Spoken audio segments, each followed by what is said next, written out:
Today we are going to make a leather-bound Tom Riddle journal or diary from Harry Potter and the Chamber of Secrets.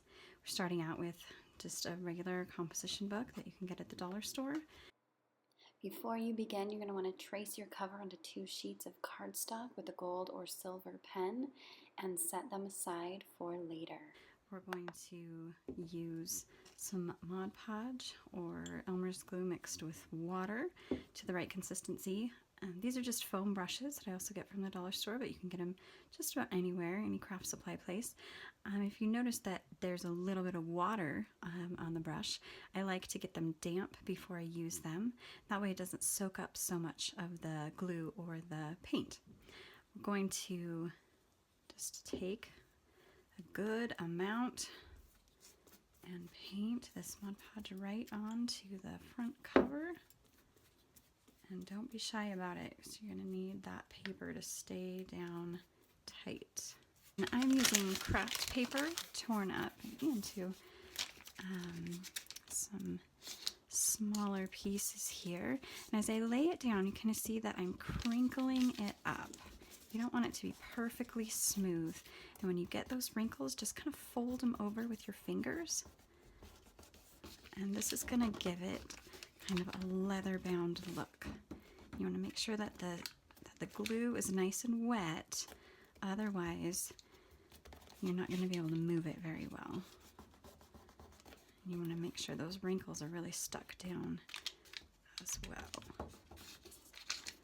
Okay, when you get your first piece glued down, and make sure you go over the edge just a little bit, and that might not even be enough, so that when we open the cover at the end, we'll finish that edge off and we'll have a nice clean finished edge. For spaces like that where they're overlapping, you want to make sure that you get enough glue.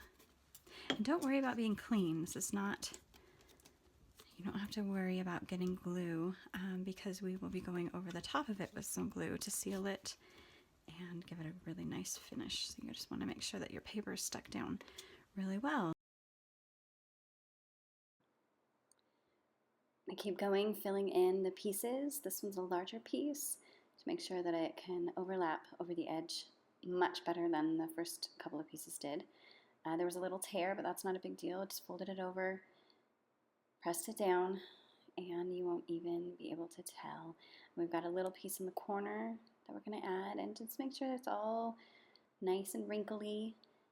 If it's not sliding well, remember to add some more glue and keep those edges pressed down nicely.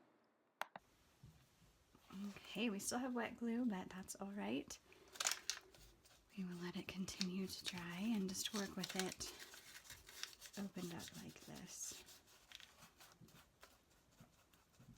And you want to make sure that the spine will still open and close. So open it and put the glue on. But then when you apply it, close the book and wrap everything over. So fold it over and press it into those ridges really well. And then open it back up because you want to make sure that it dries flat so that it does close and open properly. And we've got a straight edge there along the spine, and that is just fine. So as it gets covered, you won't even notice that straight edge there along there. I'm adding more glue here because it wasn't sliding.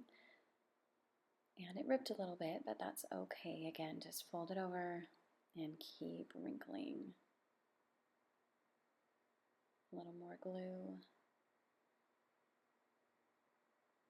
And we're finishing it up. Larger pieces are going to be better than smaller pieces so that you get enough to hang over the edge. And we are just about finished with the back. All right, we're still not all the way dry, but that's okay. We're going to turn it over. Now the inside is not very nice.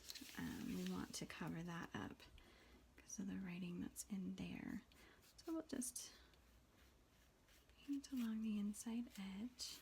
Just fold over those edges into the glue and make them nice and tight. Do the corners kind of like a present. Use a little bit of glue to tack down any loose edges.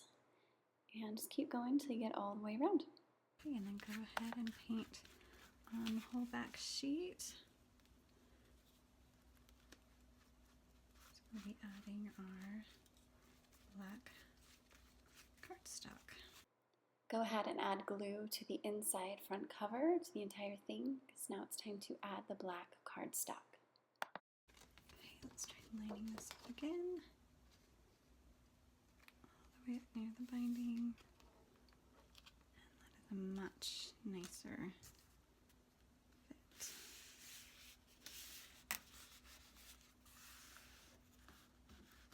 There's a little bit of glue that ends up on the front. That's fine. Just wipe it off with your fingers.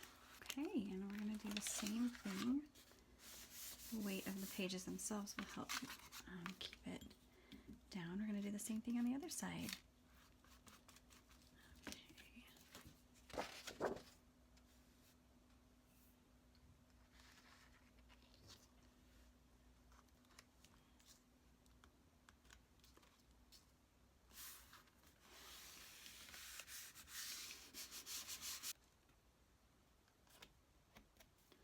We'll close it.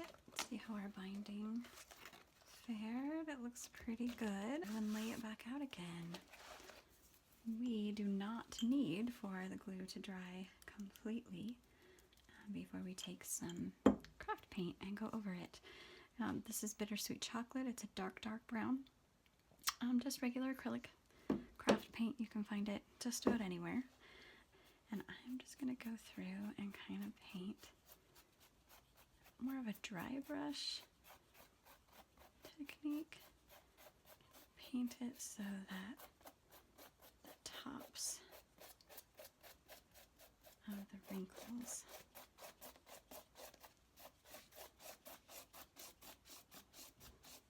are really... I'm going to fill in the spine pretty well with paint and continue with our dry brushing. Dry brush just means that there's not a lot of paint in the paintbrush. And when our ridges and wrinkles are covered pretty well with paint, you are good to go. Okay, so now you can see that the ridges and the folds, the wrinkles, it made it look like pretty rough bound leather, which I love. And it didn't take much paint. If you wanted to cover the whole thing, you can do that too. Now we're going to finish our cover by adding the glue layer. Mix a little bit of your brown paint in with the glue and go ahead and daub it on. You're going to need to squeeze the brush into the cracks and the wrinkles and make sure that you get glue in all of those tiny little areas.